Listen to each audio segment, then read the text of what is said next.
मूल टेक्स्ट है वो इस प्रकार है। सजीव विशेषताएं एवं आवास, कक्षा 6 विज्ञान डैश अध्याय 9 ब्रैकेट में एनसीईआरटी शॉर्ट नोट्स। और यहाँ चित्र में दिखाया गया है अलग अलग परिवेश के जीव और पौधे, जैसे एक तरफ मरुस्थल का ऊंट है, बर्फ का देवदार का पेड़ है, पानी की मछली है और एक शेर भी है। तो अगर इसे आसान भाषा में समझें तो ये पेज इस पूरे अध्याय का एक तरह से आधार है। यह हमें बताता है कि पृथ्वी पर कितने प्रकार के जीव मौजूद हैं और उनके रहने के स्थान कितने अलग अलग हैं। सही कहा। अब पेज 2 पर आते हैं। इसका शीर्षक है खोज की यात्रा। मैं इसका टेक्स्ट पढ़ता हूं। हिमालय बहुत ठंड, ओक चीड़ देवदार, बकरी याक। राजस्थान बहुत गर्मी, ऊंट नागफनी। और आगे लिखा है पुरी समुद्र तट, कैजरीन के वृक्ष, समुद्री जीव। महत्वपूर्ण, पृथ्वी पर कोई भी ऐसा स्थान नहीं है जहां सजीव न हो। यहां तक कि ज्वालामुखी के मुख में भी सूक्ष्म जीव मिलते हैं।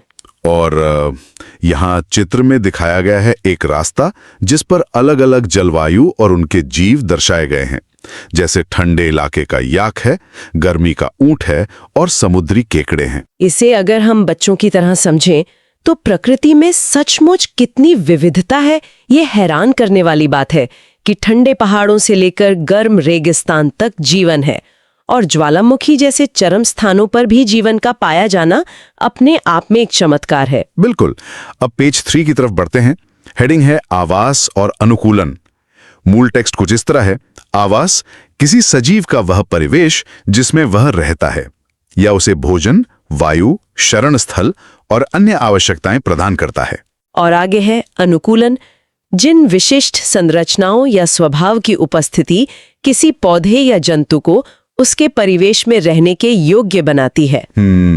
यहाँ चित्र में दिखाया गया है जलीय आवास में तैरती हुई मछलियां और मरुस्थल में खड़ा एक ऊंट। तो इसे ऐसे समझ सकते हैं कि आवास किसी भी जीव का घर है जो उसे खाने पीने और रहने की जगह देता है, और अनुकूलन उस जीव की वो खास खूबी या शरीर की बनावट है जो उसे उस घर में जिंदा रखती है। हेडिंग है आवास के घटक। टेक्स्ट है जैव घटक, सजीव वस्तुएं जैसे पौधे, जंतु, सूक्ष्म जीव। अजैव घटक, निर्जीव वस्तुएं जैसे चट्टान, मिट्टी, वायु, जल, प्रकाश, ऊष्मा।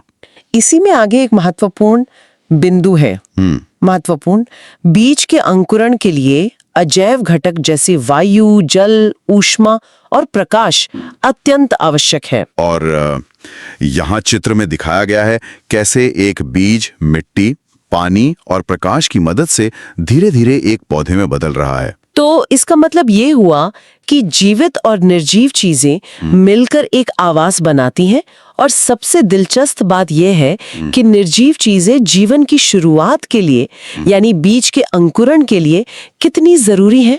हाँ, बिना अजैव घटकों के जीवन शुरू ही नहीं हो सकता। चलिए पेज 5 पर चलते हैं, जो एक बहुत ही रोचक जीव के बारे में है। हेडिंग है मरुस्थल का जहाज ऊंट। टेक्स्ट है पसीना नहीं आता, मल शुष्क और मूत्र कम। टेक्स्ट आगे कहता है लंबे पैर शरीर को रेत की गर्मी से दूर रखते हैं।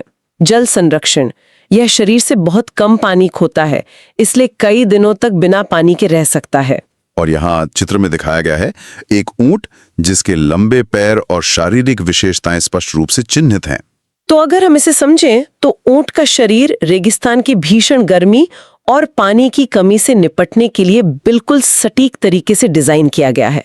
पसीना ना आना और लंबे पैर होना, ये सब उसे रेत की गर्मी से बचाते हैं। बिल्कुल। और मरुस्थल के बाद अब सीधे पानी की दुनिया में चलते हैं। पेज 6 की हेडिंग है जल की रानी मछली।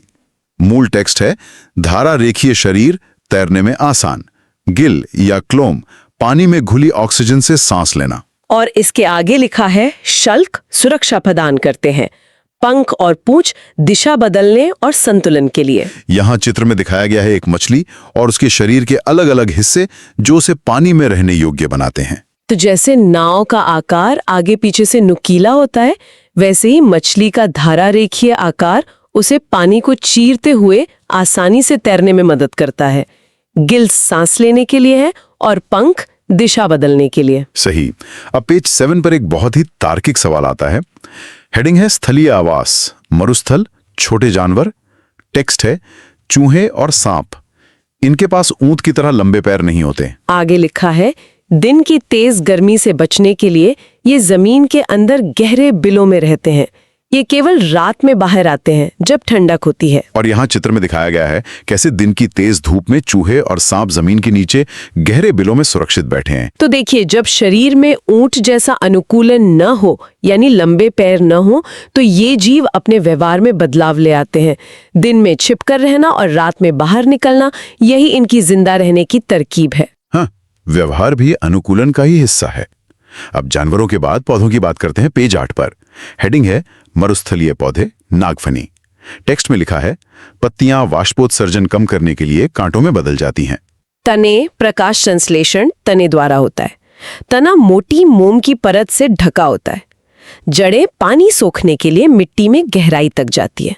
यहाँ चित्र में दिखाया गया है एक नागफनी का पौधा जिसकी जड़ें बहुत गहरी हैं और पत्तियां कांटों के रूप में हैं। इसे समझाना बहुत आसान है। मरुस्थल में पानी बचाना सबसे जरूरी है, तो पौधे अपनी पत्तियों को कांटा बना लेते हैं ताकि पानी भाप बनकर उड़े नहीं, और भोजन बनाने का काम उनका मोम से ढका हुआ तना करता है। बिल्कुल सही। अब मरुस्थल से निकलकर पेज 9 पर पर्वतीय क्षेत्र की बात करते हैं। हेडिंग है स्थलीय आवास, पर्वतीय क्षेत्र। टेक्स्ट है वृक्ष शंक्वाकार, तिरछी शाखाएं, सुई जैसी पत्तियां। हिम तेंदुआ, शरीर और पैरों पर घने फर। और जानवरों में आगे है याक, गर्म रखने के लिए लंबे बाल, पहाड़ी बकरी, मजबूत खुर। यहाँ चित्र में दिखाया गया है बर्फ से ढका एक त्रिकोणा पेड़ और घने बालों वाले पहाड़ी जानवर। तो पहाड़ों पर बर्फ और ठंड से बचना होता है। पेड़ों का त्रिकोणा या शंक्वाकार आकार बर्फ को आसानी से फिसलने में मदद करता है, और जानवरों के घने बाल उन्हें कड़ाके की ठंड से एक स्वेटर की तरह बचाते हैं। जी, अब पेज 10 पर चलते हैं। हेडिंग है स्थलीय आवास, घासस्थल। यहाँ शिकारी और शिकार की बात है। टेक्स्ट है शिकारी शेर, रंग मटमैला, आंखें सामने, शिकार को देखने के लिए, लंबे नाखून। और शिकार के बारे में लिखा है शिकार हिरण, मजबूत दांत, लंबे कान, आंखें बगल में, चारों ओर देखने के लिए, तेज गति। यहाँ चित्र में दिखाया गया है एक शेर और एक हिरण। यह प्रकृति का बहुत ही अद्भुत संतुलन है। प्रकृति ने शिकारी और शिकार दोनों को जिंदा रहने के लिए अलग अलग हथियार दिए हैं। शेर की सामने की आंखें लक्ष्य पर ध्यान लगाने के लिए हैं, और हिरण की बगल की आंखें खतरा भांपने के लिए। एकदम। अब हम वापस पानी की तरफ आते हैं। पेज 11 पर हेडिंग है जलीय आवास, समुद्र। मूल टेक्स्ट है डॉल्फिन और व्हेल गिल नहीं होते, सिर पर वात छिद्रों से सांस लेते हैं। इसके आगे है स्क्विड या ऑक्टोपस, तलहेटी में रहते हैं। धारा रेखीय नहीं होते, लेकिन तैरते समय शरीर बदल लेते हैं। और यहाँ चित्र में दिखाया गया है कैसे डॉल्फिन पानी की सतह पर आकर अपने सिर के छिद्र से सांस ले रही है, और नीचे एक ऑक्टोपस है। ये सच में एक बहुत ही रोचक तथ्य है। हम सोचते हैं कि पानी में रहने वाले जीव हमेशा गिल्स से सांस लेते हैं, लेकिन डॉल्फिन और व्हेल के पास गिल्स नहीं होते। वे हमारी तरह ही हवा में सांस लेते हैं। सही कहा आपने। अब मीठे पानी की बात करते हैं। पेज 12 पर हेडिंग है जलीय आवास, तालाब और झील। टेक्स्ट है कमल पत्तियां सतह पर तैरती हैं, तना लंबा, खोखला, हल्का, जड़ें छोटी। मेंढक जल और स्थल दोनों पर, पीछे के पैर मजबूत, कूदने के लिए, जालयुक्त पैर तैरने के लिए। यहाँ चित्र में दिखाया गया है तालाब में खिलता हुआ कमल और एक मेंढक। तो कमल का खोखला तना उसे पानी पर तैरने में मदद करता है, और मेंढक तो एक ऑलराउंडर है जो जमीन पर कूदने के लिए मजबूत पैर और पानी में तैरने के लिए जालीदार पैरों का इस्तेमाल करता है। बिल्कुल। अब पेज 13 से हम इस अध्याय के दूसरे मुख्य हिस्से पर आते हैं। हेडिंग है सजीवों की विशेषताएं, भाग 1। टेक्स्ट है भोजन। पौधे अपना भोजन स्वयं बनाते हैं, जंतु पौधों पर निर्भर रहते हैं। वृद्धि सजीव अंदर से बढ़ते हैं, निर्जीव जैसे रेत के टीले बाहर से जमा होने पर बढ़ते हैं। यहाँ चित्र में दिखाया गया है पौधे सूर्य के प्रकाश से भोजन बनाते हुए और एक बच्चे का बड़े इंसान में विकसित होना। सजीवों और निर्जीव के बीच का ये सबसे बुनियादी अंतर है। सजीवों की वृद्धि शरीर के अंदर से होती है, जबकि निर्जीव चीजें जैसे रेत का टीला बस बाहर से रेत जमा होने के कारण बड़े दिखते हैं। जी। पेज 14 पर दूसरी विशेषता है। हेडिंग सजीवों की विशेषताएं भाग 2 श्वसन। टेक्स्ट है शरीर द्वारा भोजन से ऊर्जा प्राप्त करना, सांस लेना श्वसन का एक हिस्सा है। मनुष्य और जंतु, फेफड़े, मछली, गिल्स, पौधे, पत्तियों में रंध्र दिन और रात श्वसन करते हैं।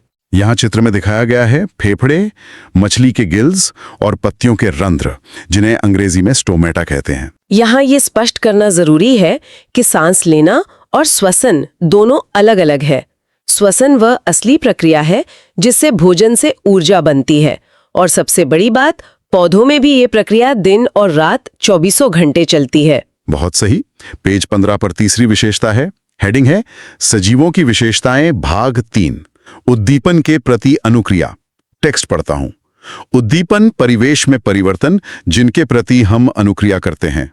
उज्जवल धूप में आंखें बंद करना, छुई मुई की पत्तियों का सिकुड़ना, सूरजमुखी का सूर्य की ओर मुड़ना, तिलछट्टे का प्रकाश से दूर भागना। यहाँ चित्र में दिखाया गया है सूरज की रोशनी में आंखें बंद करता हुआ बच्चा और सिकुड़ती हुई छुई मुई की पत्तियां। तो पर्यावरण में जो भी बदलाव होते हैं उन्हें उद्दीपन कहते हैं, और सजीव उन बदलावों पर जो प्रतिक्रिया देते हैं यानी रिएक्ट करते हैं उसे अनुक्रिया कहते हैं। छुई मुई का सिकुड़ना इसका बहुत अच्छा उदाहरण है। अब पेज 16 पर आते हैं। हेडिंग है सजीवों की विशेषताएं भाग 4। टेक्स्ट है उत्सर्जन अपशिष्ट को बाहर निकालना, प्रजनन अपने समान संतान उत्पन्न करना। यहाँ चित्र में दिखाया गया है पेड़ से निकलता हुआ गोंद जो कि उत्सर्जन है, और घोंसले में चिड़िया के अंडे तथा बछड़े के साथ गाय जो कि प्रजनन है। इसे समझाएं तो शरीर से कचरा या अपशिष्ट निकालना केवल जानवरों तक सीमित नहीं है, पौधे भी ये करते हैं जैसे गोंद के रूप में, और जीवन की निरंतरता को आगे बढ़ाने के लिए प्रजनन बहुत जरूरी है। बिल्कुल। अब पेज 17 देखते हैं। हेडिंग है सजीवों की विशेषताएं भाग 5 गति और जीवन। टेक्स्ट है गति जंतु एक स्थान से दूसरे स्थान, पौधे स्थिर लेकिन फूल खिलते हैं, जल संवहन होता है। और इसी पेज पर एक फैक्ट बॉक्स है। फैक्ट बॉक्स, क्या बीज सजीव हैं? हाँ, गेहूं की बोरी में हाथ डालने पर गर्मी महसूस होती है क्योंकि बीज श्वसन कर रहे हैं। जीवन सुंदर है। यहाँ चित्र में दिखाया गया है कैसे एक बोरी में रखे गेहूं के बीजों के अंदर श्वसन की प्रक्रिया चल रही है। तो जानवरों की तरह पौधे चलकर कहीं नहीं जाते, लेकिन उनमें आंतरिक गति होती है, जैसे पानी का जड़ों से ऊपर चढ़ना। और ये बोरी वाला तथ्य बहुत खास है। हाँ, जो बीज हमें निर्जीव लगता है वो भी सांस ले रहा है और गर्मी पैदा कर रहा है। सच में जीवन बहुत सुंदर है। और अब हम आखिरी पेज यानी पेज 18 पर आ गए हैं। हेडिंग है महत्वपूर्ण शब्दावली। मैं टेक्स्ट पढ़ता हूं। आवास रहने का स्थान, अनुकूलन परिवेश के अनुसार ढलना, स्लवण युक्त खारा पानी, उद्दीपन वातावरण में बदलाव, उत्सर्जन कचरा बाहर निकालना, श्वसन ऊर्जा बनाना। Revision complete. यहाँ चित्र में दिखाया गया है पूरे अध्याय के मुख्य शब्दों का एक संक्षिप्त सारांश। तो अंत में इन सभी शब्दों को संक्षेप में दोहराना बहुत अच्छा रहा। इससे पूरा पाठ पक्का हो जाता है। जी हाँ, तो श्रोताओं, हमने देखा अगर आप रेलवे, एसएससी, बैंकिंग या किसी भी प्रतियोगी परीक्षा की तैयारी कर रहे हैं तो आपके लिए एनसीईआरटी पढ़ना बहुत जरूरी है, क्योंकि ज्यादातर परीक्षाओं में सवाल सीधे या घुमाकर एनसीईआरटी से ही पूछे जाते हैं। इसीलिए हमने आपके लिए कक्षा 6 से कक्षा 12 तक के एनसीईआरटी नोट्स तैयार किए हैं, जो सरल भाषा और परीक्षा उपयोगी हैं। अगर आप ये नोट्स लेना चाहते हैं तो अभी व्हाट्सएप नंबर 9229909706 पर मैसेज करें। नोट्स की कीमत बहुत कम है, तो बिना देर किए अभी मैसेज करें। अगर आपको यह वीडियो पसंद आए तो कृपया लाइक करें। जो लोग अभी तक चैनल को सब्सक्राइब नहीं किए हैं वे जरूर सब्सक्राइब करें। नीचे कमेंट बॉक्स में अपना फीडबैक अवश्य दें।